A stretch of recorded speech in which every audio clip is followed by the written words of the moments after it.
Welcome to the firm, everyone. Seriously, congratulations. I am absolutely thrilled to have you all here for your day one orientation. Today, we're diving straight into what I like to call the absolute bedrock of your entire career in finance. Look, in this industry, your brain gets you the job, right? But it's your ethics that actually keep you in it. Over the next few minutes, we're going to run through an explainer I put together called The Analyst's Playbook: Navigating Conflicts of Interest. By the time we wrap this up, you'll be fully equipped to navigate the trading floor without ever compromising your integrity. Let's get into it. So here's our roadmap for today. We'll be covering 1. Identifying conflicts, 2. Gifts and entertainment, 3. Referral fees, and 4. Managing personal trades. All right, kicking things off with Section 1, Identifying Conflicts. Now, the crucial starting point here is just getting the definition down. A conflict of interest happens when your personal interests interfere with your professional responsibilities. It really is that simple, but man, it is incredibly dangerous.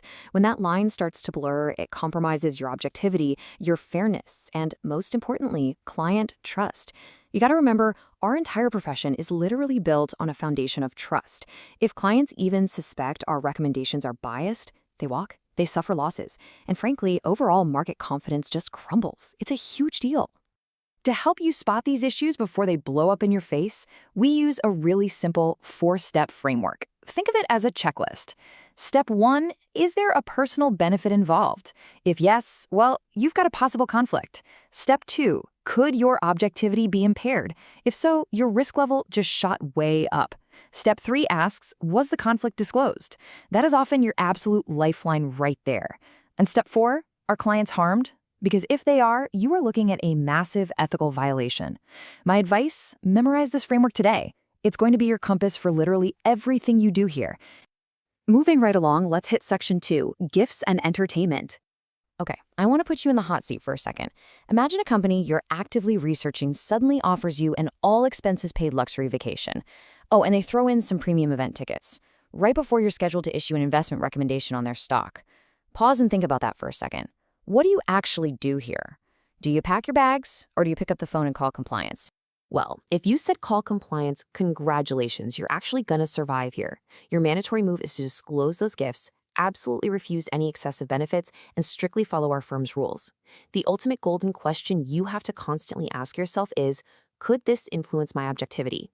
Look, if a fancy trip to Cabo might magically make you artificially bump up your stock recommendation, you've failed the test. The whole goal is to make sure your professional judgment remains completely untainted. All right, next up is Section 3, Referral Fees. Let's run through another quick scenario to test your instincts. Say you're a financial advisor, and you refer a client to a specific insurance company. In return, you secretly get a nice little commission payment from them, but your client has absolutely no idea. Is this allowed? Just keep in mind, the SEC hands out millions in fines every single year for getting this exact thing wrong. The answer is a massive, resounding no. The ethically correct move requires that you clearly disclose any referral compensation to both your clients and your employer. Why does this matter so much? Because your client deserves to know if your recommendation is truly the best fit for them, or if it's just being driven by a secret kickback. If you're pocketing a commission, the client needs to be able to weigh that potential bias before making their choice. Bottom line, transparency preserves trust, and secrecy completely destroys it. Which brings us to Section 4, Managing Personal Trades. This is a big one.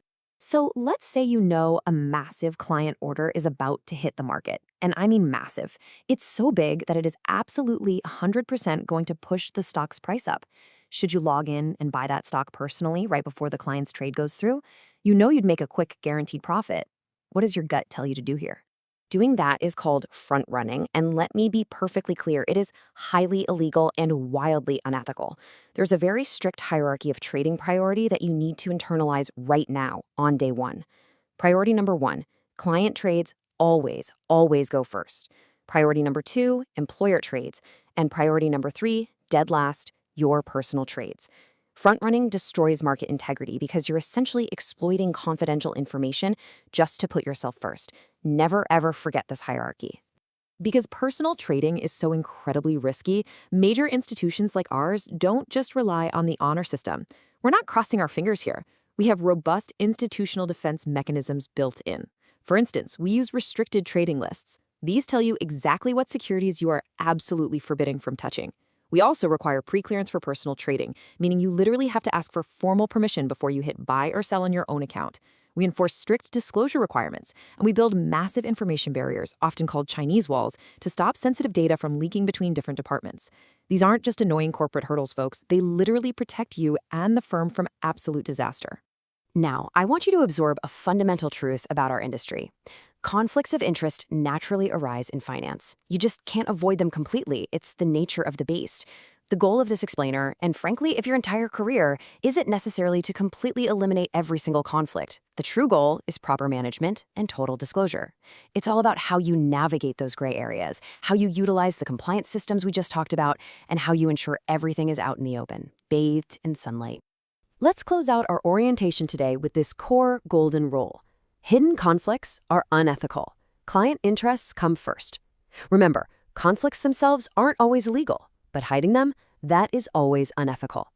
As you head out onto the trading floor today, I want to leave you with one final thought to bounce around in your head every single time you make a trade.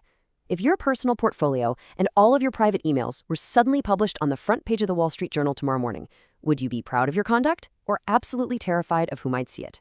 Welcome to the team, everyone. Let's get to work.